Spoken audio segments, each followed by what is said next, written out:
Hello नमस्कार साथियों, स्वागत है आप सभी का हमारे YouTube channel GS exam mentor में। और हम बात करेंगे केबीएस मैथ प्रैक्टिस सेशन की, जिसमें आज तीसरा सेट कराएंगे हम। और जैसा कि आप जानते हो कि हमारे जो प्रैक्टिस सेट है उसमें वही प्रश्न रखे गए हैं, वही क्वेश्चन रखे गए हैं जो आपके एग्ज़ाम में बहुत ज़्यादा पूछे जाते हैं।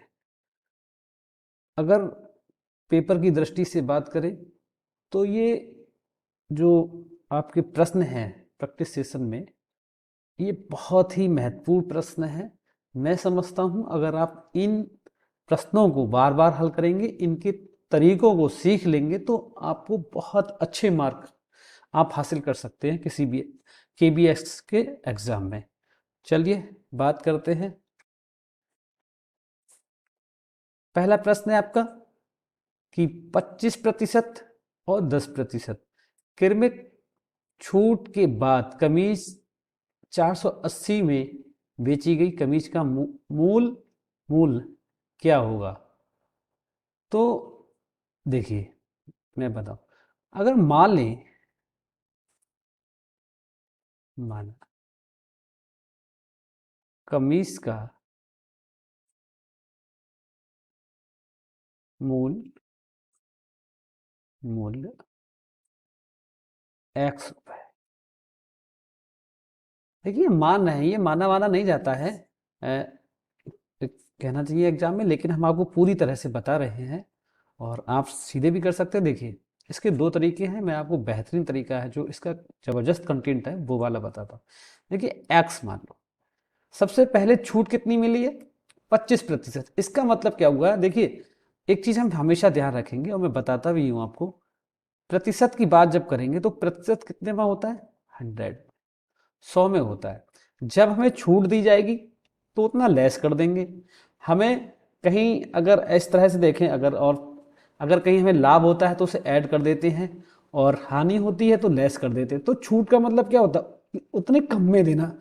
तो इसका मतलब 100 - 25, तो ये कितना हो जाएगा? 75%। इसका मतलब जो हमने कमीज बेची पहले, उससे कितना? 75% लेस किया। इसके बाद उससे 75% के बाद एक छूट और दी। कितने परसेंट? 10%। तो ये कितनी हो जाएगी? 90%।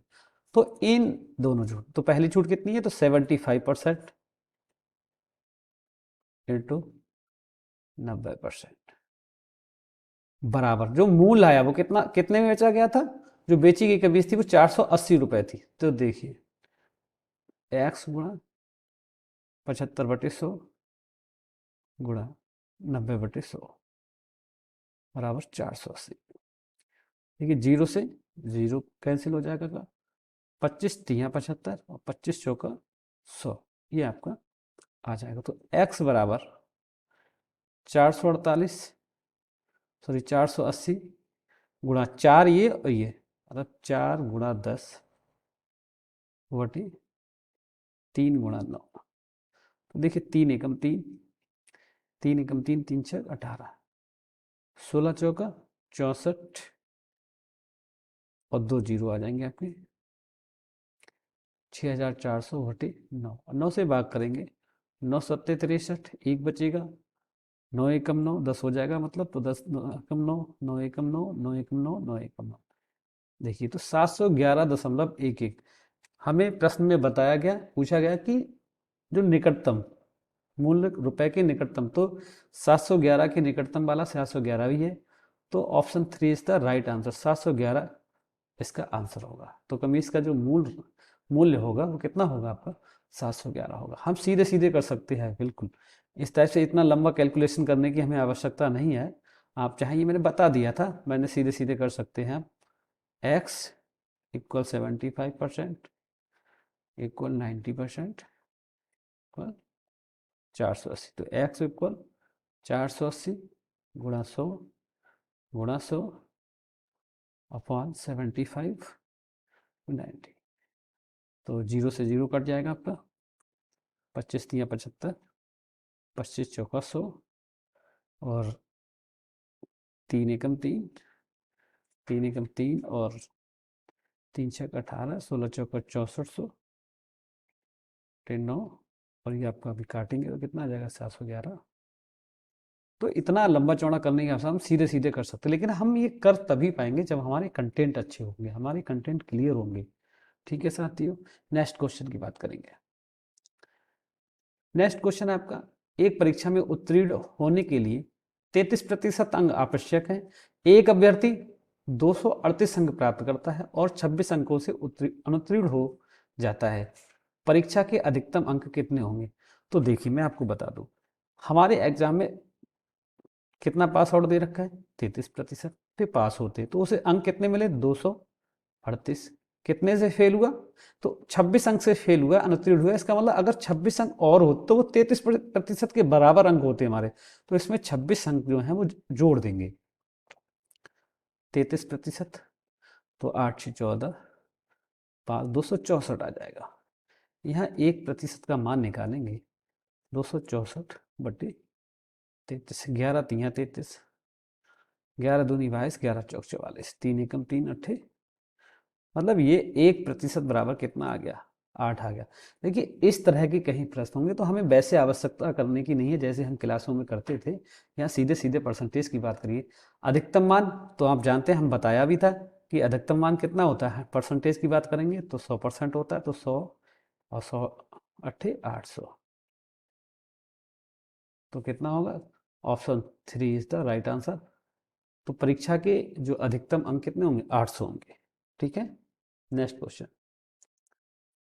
एक नाव 4 घंटे में धारा के प्रतिकूल दिशा में 80 किलोमीटर और 2 घंटे में धारा के अनुकूल दिशा में 60 किलोमीटर जाती, तो स्थिर पानी में नाव की गति क्या होगी? देखिए बहुत सीधा सा सरल क्वेश्चन है, लेकिन घुमा के दे रखा है, हम इतने में ही हम कहीं ना कहीं गलती कर बैठते हैं एग्जाम में। तो देखिए मैं आपको बताता हूँ।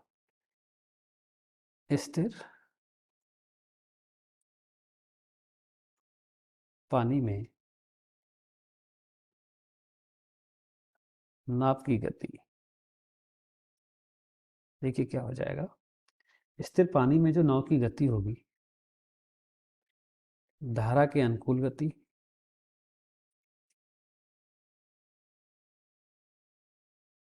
प्लस धारा के प्रतिकूल, यही दे रखा है, अनुकूल और प्रतिकूल में दे रखा है,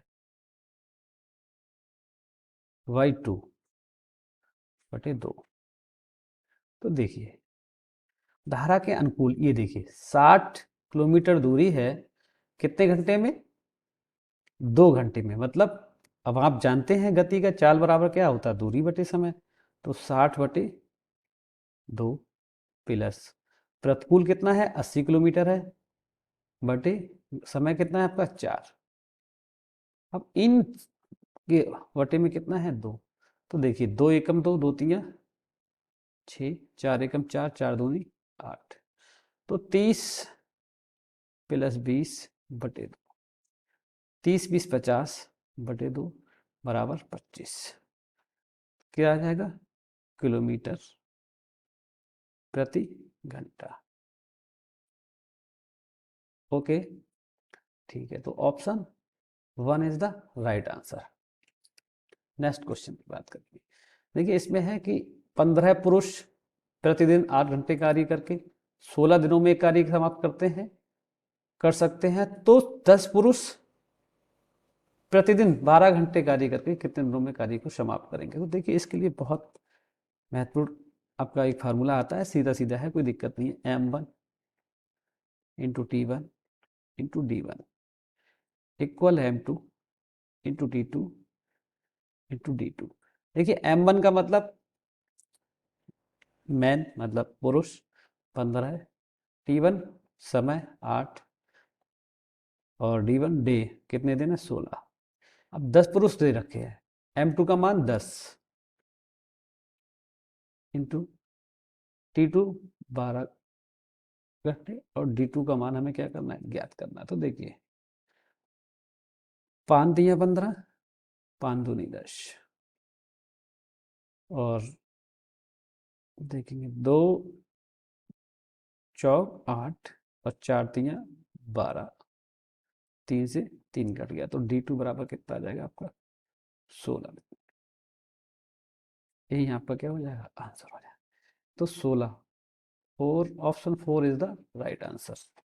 नेक्स्ट क्वेश्चन देखिए, नेक्स्ट क्वेश्चन है इंपॉर्टेंट क्वेश्चन है, ये शायद लास्ट लास्ट के 2 प्रैक्टिस सेट कराए थे, दोनों में इस टाइप का क्वेश्चन था। तो हमें बता चुका हूं कि अनुपात, देखिए अनुपात और औसत से निश्चित रूप से एक ही क्वेश्चन आ रहा है, आप किसी भी प्रैक्टिस सेट को उठा के देख लीजिएगा। तो इसलिए इन दोनों चैप्टरों को आप अच्छे से प्रिपेयर करके जाएं। क्वेश्चन है, दो संख्याएं 3:5 के अनुपात में है, यदि प्रत्येक संख्या में 10 की वृद्धि की जाती है तो अनुपात 5:7 हो जाएगा। संख्या ज्ञात कीजिए। देखिए मैं आपको बता दूं, मान लेंगे ये संख्याएं जो है हमारी, वो अनुपात में कितना 3x व 5x के अनुपात में मान सकते हैं। इनका अनुपात कितना 3x व 5x के अनुपात में। अब कह रहे हैं प्रत्येक संख्या में 10 की वृद्धि हो जाती है, मतलब ये 3x + 10 और 5x + 10। तो इनका अनुपात कितना हो जाता है, नया अनुपात 5:7 हो जाता है। 5 तो क्रॉस तिरछी तिरछी गुणा करेंगे, 7×3 = 21, x प्लस 7×1 = 7, 5×25x प्लस 10×5 = 50। तो 25x - 21x बराबर 70 - 50, ये 4x बराबर 20 है, 4×1 = 4, 4×5 = 20। तो x बराबर कितना आ जाएगा, 5 आ गया। तो संख्याएं हमारी कितनी हो जाएंगी, तो संख्याएं जो हो जाएंगी, संख्याएं कितनी थी 3x, तो ये हो जाएगा 3×5 15, 5x 5, 5×5 25। तो मतलब ये संख्याएं जो हमारी 15, 25। Option second is the right answer. लेकिन इसकी एक और तरीका है, मैं आपको बताता हूँ। ऑप्शन क्या था कि पहला अनुपात क्या दे रखा है, 3:4 है, से 3x/5x में लिख सकते हैं। नया अनुपात जो था वो कितना था, 5:7 था, यही तो था। तो यहां से क्या करेंगे, क्रॉस मल्टीप्लिकेशन करेंगे, तिरछी गुणा करेंगे। 5×25 तो 25x - 7×21x। अब देखिए, जब दोनों की गुणा को, दोनों अनुपातों की तिरछी गुणा करेंगे, उनका जो अंतर होगा और जितना अंतर उसमें दे रखा उनकी संख्याओं में होगा वही यहाँ होगा। तो देखिए प्रत्येक संख्या में 10-10 की वृद्धि हुई है, तो इसका मतलब 10 + 10, दोनों संख्याओं का जो अंतर भी आएगा वो कितना आ जाएगा, किसके बराबर आ जाएगा, 20 के बराबर आ जाएगा। ये बात आप समझ गए। तो ये आ जाएगा 4x = 4×5 = 20। तो x बराबर कितना आ गया, 5। तो संख्याएं जो है हमारी कौन से अनुपात में थी, 3x 5x, मतलब 5×3 = 15, 25। तो जो संख्याएं आएंगी वो कितनी आ जाएंगी निकल के, 15, 25 निकल गए। ठीक है, यही आंसर होता है। नेक्स्ट क्वेश्चन आपका है, ये सरलीकरण का प्रश्न है, बहुत अच्छा प्रश्न है, देखते हैं इसे। 4 + 3√5² -√5² + 191। देखिए इसको क्या करेंगे, सॉल्व करते हैं, हल करते हैं। देखिए 4, किसी संख्या का वर्ग करेंगे। देखिए 3 का वर्ग 3×3 = 9, 5 का वर्ग √5 का वर्ग 5 रहेगा। यहाँ पे जिसको निकालना है उसे x मान सकते हैं, लिख सकते हैं कोई भी।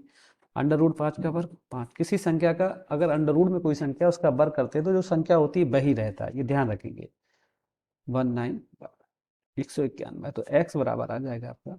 देखिए 191 में से 5 जाएगा तो 186 बचेगा, तो पक्षांतर करेंगे माइनस का 186, इस साइड में प्लस का रहेगा। 9×5 = 45 और 4 = 49, ये आपका आ जाएगा। तो x इक्वल घटाएंगे तो 137। तो x का मान कितना आ गया आपका, 137 आ गया। साधारण क्वेश्चन था, बहुत अच्छा क्वेश्चन था। Option 1 is the right answer. Next question देखिए, 1600 रुपये पर 2 वर्षों के लिए 15% की दर से चक्रवृद्धि ब्याज ज्ञात कीजिए जो कि वार्षिक रूप से संयोजित है। तो देखिए यहाँ पर मान सकते p बराबर कितना है, मूलधन 1600 रुपये है, और t बराबर 2 वर्ष, और r बराबर 15%। तो आपको फार्मूला पता होगा, ए बराबर P1 प्लस आर बटे 100 की घात 2 का फार्मूला आपको पता है।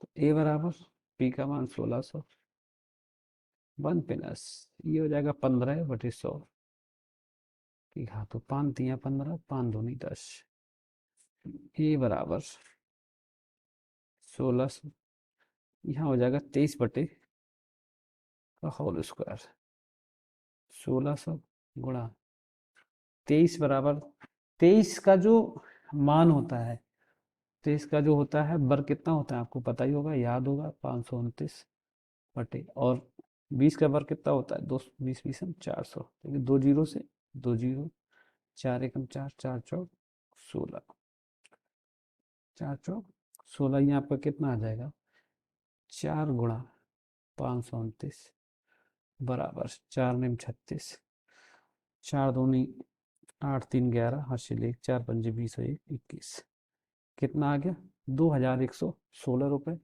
तो यहाँ से जो चक्रवृद्धि निकल के आएगा CI, चक्रवृद्धि पूछा है, वो आ जाता है, वो आपका हो जाएगा, कहना चाहिए कि A माइनस P, तो 2116 माइनस 1600, तो यहाँ से जो आपका निकल गया है 6 1 516 आपका क्या होगा, वार्षिक ब्याज जाएगा। तो option 4 is the right answer. ठीक है, नेक्स्ट क्वेश्चन देखिए, जैसा कि मैं बता रहा था वैसा ही हो। देखिए, हर प्रैक्टिस सेशन में आप देख रहे हैं कि औसत से रिलेटेड क्वेश्चन और अनुपात से संबंधित क्वेश्चन निश्चित रूप से पूछे जा रहे हैं। देखिए, 4 संख्याएं दे रखी हैं क्रमशः हमारी 54 63 70 75, और छात्रों द्वारा उनका औसत अंक क्या है। तो कोई दिक्कत नहीं है साथियों, इनको आपको पता ही है औसत क्या होता है, औसत बराबर कुल योग वटे कुल संख्या।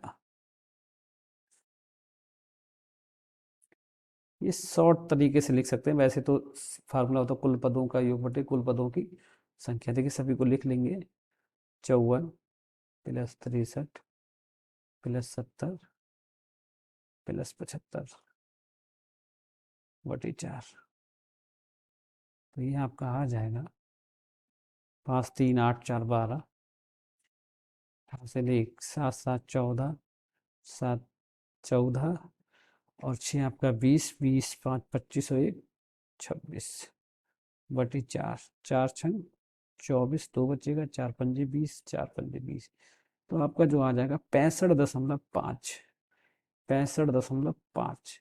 तो जी हाँ, ऑप्शन आपका कौन सा होगा, option 1 is the right answer. जो पहला प्रश्न ऑप्शन होगा वो आपका क्या होगा, राइट होगा, ठीक होगा।